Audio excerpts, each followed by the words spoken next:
Scooty రిలేటెడ్లో బండి కొనుక్కోవాలనుకుంటున్నారా? ఇక్కడ చూడండి, దాదాపు 100 స్కూటీలు ఉంటాయి. ఇవే కాదండి, 50,000, 60,000, 70,000 వేలలో కావాలంటే కూడా స్కూటీ దొరికిపోతుంది. మీకు యాక్టివ్ కానీ, మ్యాస్ట్రో కానీ, బర్క్మ్యాన్ కానీ, ఎంటార్క్ కానీ, జూపిటర్ కానీ, యాక్సిస్ కానీ, ఏ బండి కావాలన్నా, ఏ మోడల్ కావాలన్నా, ఏ వెరైటీ కావాలన్నా అన్నీ దొరికిపోతాయండి. ఫస్ట్ చూడండి, ఇక్కడ ఉన్న వెహికల్స్కి ఏదైనా 15,000, 20,000 డౌన్ పేమెంట్ కడితే వెహికల్ వచ్చేస్తుంటే ఇవే కదండి. ఇంకా లోపల ఇంకా చూపిస్తాను ఒకసారి అండి.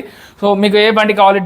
డియోలో చూస్తున్నారు, యాక్సిస్లో చూస్తున్నారు, యాక్టివ్లో 5G, 4G, 6G ఇలా, లేకపోతే స్మార్ట్ వర్షన్ చూస్తున్నారు, ఎంటార్క్ లిమిటెడ్లో పెద్ద వెహికల్ చూస్తున్నారు. అదే 70,000-80,000 పెట్టుకుంటాం, మంచి కండిషన్లో ఉన్న బండి కావాలంటే దొరికిపోతాయండి. సో 24 మోడల్, 23 మోడల్, 25 మోడల్ కావాలంటే కూడా దొరికిపోతాయండి వీళ్ళ దగ్గర. అన్ని వెహికల్స్ ఏ రేంజ్లో ఉన్నాయో చెప్తాను చూడండి.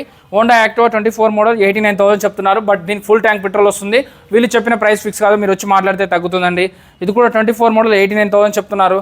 అలాగే ఇది యాక్టివా 24 మోడల్ 95,000 చెప్తున్నారు. ఇది అవెనిస్ 125cc 95,000 చెప్తున్నారు. ఇది అలాగే 79,000లో చెప్తున్నారు. మీకు యాక్టివా రిలేటెడ్లో చూపించాను, అవెనిస్ రిలేటెడ్లో చూపించాను. ఎంటార్క్ అయితే ఒక లైన్ మొత్తం ఉంది, రెడ్ కలర్, బ్లూ కలర్ అని.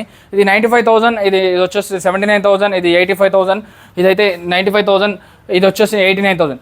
70,000-80,000 రేంజ్లో అయితే ఎందుకు ఉన్నాయంటే వీళ్ళ వర్షన్స్, వీళ్ళ మోడల్స్ కూడా అలాగే ఉంటాయండి. అలాగే యాక్సిస్ రిలేటెడ్లో కావాలంటే, ప్రెజర్ రిలేటెడ్లో కావాలంటే దొరికిపోతాయి. Colour variant red colour, blue colour, black colour ఇలా అన్నీ దొరికిపోతాయండి.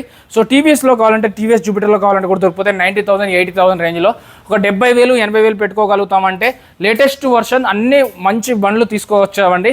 అదే మన మోటార్స్ మూసాపేట అండి. Pillar number 875. వీళ్ళైతే బండ్లు అమ్ముతారు, కొంటారు. Finance, private finance, bank finance, EMI option, exchange option అన్నీ దొరికిపోతాయి. పిల్లర్ నెంబర్ 875 చెక్ చేసుకోకుండా ఏ రోజు కూడా బండి కొనుక్కోవద్దు.